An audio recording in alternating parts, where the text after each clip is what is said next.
आकाशवाणी गोरखपुर से प्रादेशिक समाचार।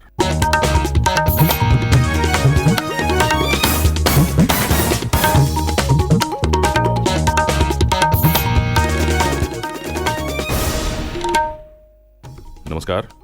समाचार बुलेटिन के साथ मैं विकास राय। पहले मुख्य समाचार। विधानसभा और विधान परिषद के बजट सत्र की कार्यवाही अनिश्चितकाल के लिए स्थगित। विधानसभा अध्यक्ष सतीश महाना ने प्रदेशवासियों को दी होली की शुभकामनाएं। विधानसभा ने विशेषाधिकार हनन मामले में 6 पुलिसकर्मियों को सुनाई 1 दिन के कारावास की सजा। मऊ में जिला प्रशासन ने विधायक अब्बास अंसारी के अवैध मकान को बुलडोजर से ढहाया। और रंग भरी एकादशी पर कल वाराणसी, मथुरा और अयोध्या के मंदिरों में खेला गया रंग। होली उत्सव शुरू।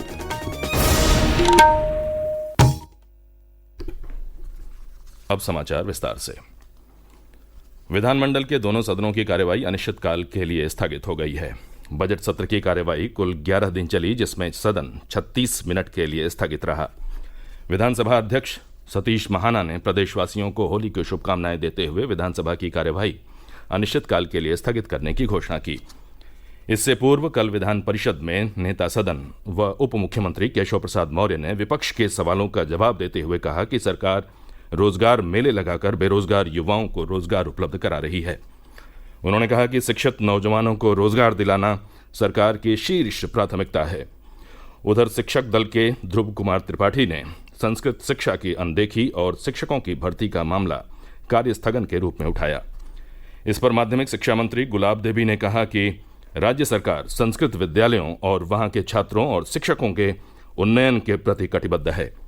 विधान परिषद में वित्तीय वर्ष 2023-24 के बजट को पारित करने के साथ ही सदन की कार्यवाही अनिश्चितकाल के लिए स्थगित कर दी गई। उधर विधानसभा में प्रश्न प्रहर में श्रम योजन मंत्री अनिल राजभर ने सपा सदस्य डॉक्टर आर.के. वर्मा के सवाल के जवाब में बताया कि कोविड काल में दूसरे प्रदेशों के प्रवासी मजदूरों का पूरा ख्याल रखा गया। उनके रहने खाने के साथ ही उनके लिए रोजगार के अवसर भी मुहैया कराए गए। करीब 10 लाख लोगों को रोजगार के अवसर उपलब्ध कराए गए। उन्होंने कहा कि श्रमिकों के लिए राज्य सरकार पूरी तरह से संवेदनशील है। उन्होंने कहा कि बेरोजगार युवाओं को रोजगार देने के उद्देश्य से एक्सप्रेसवे के किनारे उद्योग स्थापित कर रोजगार के अवसर दिए जा रहे हैं। सपा सदस्य द्वारा प्रजापति समाज की मूल व्यवसाय की उपेक्षा करने के आरोप पर श्रम मंत्री अनिल राजभर ने कहा कि कुम्हारों के लिए इलेक्ट्रॉनिक चाक मुहैया कराए गए हैं और उनके उत्थान के लिए माटी कला बोर्ड का गठन भी किया गया है। कारागार एवं होमगार्ड राज्य मंत्री धर्मवीर प्रजापति ने एक प्रश्न के उत्तर में बताया कि होमगार्डों का दैनिक भत्ता बढ़ाया गया है। ड्यूटी के दौरान उनके विकलांग होने या निधन होने पर 5 लाख रुपए दिए जाने का भी प्रावधान है। विधानसभा में कल विनियोग विधेयक ध्वनि मत से पारित हो गया। इसके बाद सदन की कार्यवाही अनिश्चितकाल के लिए स्थगित कर दी गई। प्रदेश विधानसभा में कल सदन के एक सदस्य के विशेषाधिकार हनन के 19 वर्ष पुराने मामले में सुनवाई हुई। विधानसभा में लगी अदालत में कानपुर नगर के तत्कालीन भाजपा विधायक सलिल विश्नोई के विशेषाधिकार हनन के आरोप में तत्कालीन क्षेत्राधिकारी अब्दुल समद सहित 6 पुलिसकर्मियों को 1 दिन के कारावास की सजा सुनाई गई। हमारे संवाददाता ने बताया कि संसदीय कार्य मंत्री सुरेश खन्ना ने इस संबंध में विधानसभा में प्रस्ताव रखा कि दोषी पुलिसकर्मियों को 1 दिन की जेल होनी चाहिए। इसके बाद विधायकों ने इस प्रस्ताव को ध्वनिमत से पारित कर दिया। हालांकि इस दौरान सपा विधायक सदन में अनुपस्थित रहे। कानपुर नगर का ये मामला 15 सितंबर 2004 का है, जब तत्कालीन विधायक सलिल विश्नोई बिजली कटौती के खिलाफ जिलाधिकारी को ज्ञापन सौंपने के लिए जा रहे थे। इस दौरान पुलिसकर्मियों ने उनके साथ दुर्व्यवहार किया। श्री विश्नोई ने विशेषाधिकार हनन की जानकारी 25 अक्टूबर 2004 को सदन को दी थी।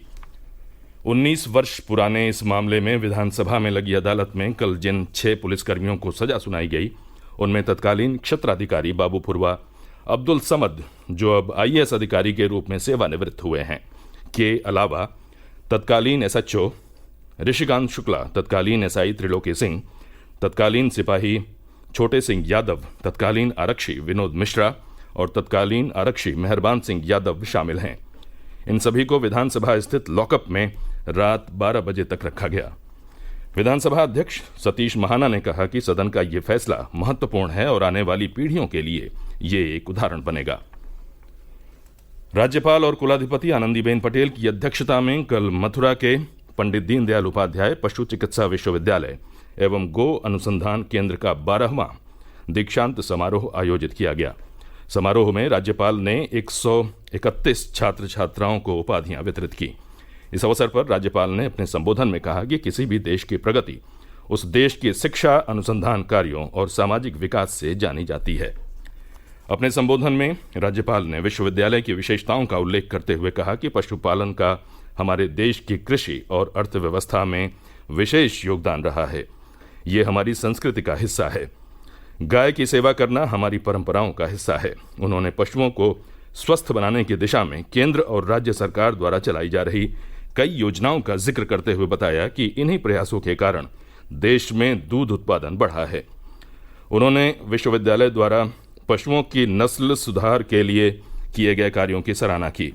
राज्यपाल ने मोटे अनाजों का उत्पादन बढ़ाने के लिए किसानों को प्रोत्साहित करने पर भी जोर दिया। प्रादेशिक समाचार आप आकाशवाणी गोरखपुर से सुन रहे हैं। ये समाचार बुलेटिन हमारे YouTube channel AIR news Gorakhpur और ट्विटर हैंडल AIR News_GKP पर भी उपलब्ध है।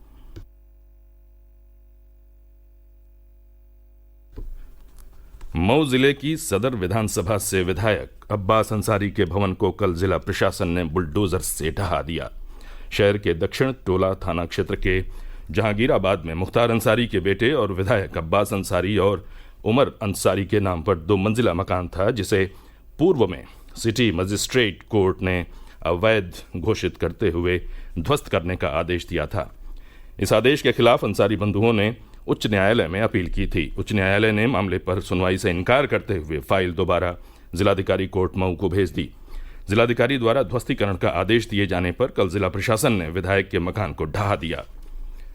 केंद्रीय माध्यमिक शिक्षा बोर्ड CBSE ने केंद्रीय शिक्षक पात्रता परीक्षा CTET के 16वें संस्करण के परिणाम कल घोषित कर दिए। CBSE ने ये परीक्षा 28 दिसंबर 2022 और 7 फरवरी 2023 के बीच ऑनलाइन आयोजित की थी। परीक्षा के परिणाम www.ctet.nic.in और www.cbse.nic.in पर उपलब्ध है। कल रंगभरी एकादशी मनाई गई। इस अवसर पर वाराणसी, मथुरा और अयोध्या सहित अन्य स्थानों पर मंदिरों में साधु संतों और श्रद्धालुओं ने रंग खेला। वाराणसी में श्री काशी विश्वनाथ और माता गौरा की विदाई की झांकी निकाली गई।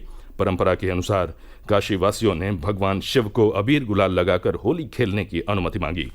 मान्यता है कि रंगभरी एकादशी को ही भगवान शिव माता पार्वती के साथ विवाह के बाद पहली बार काशी आए थे। रंगभरी एकादशी से ही काशी में होली उत्सव की शुरुआत हो जाती है। कल काशी विश्वनाथ धाम का पूरा प्रांगण भक्तों के रंग, गुलाल और अबीर से सराबोर रहा।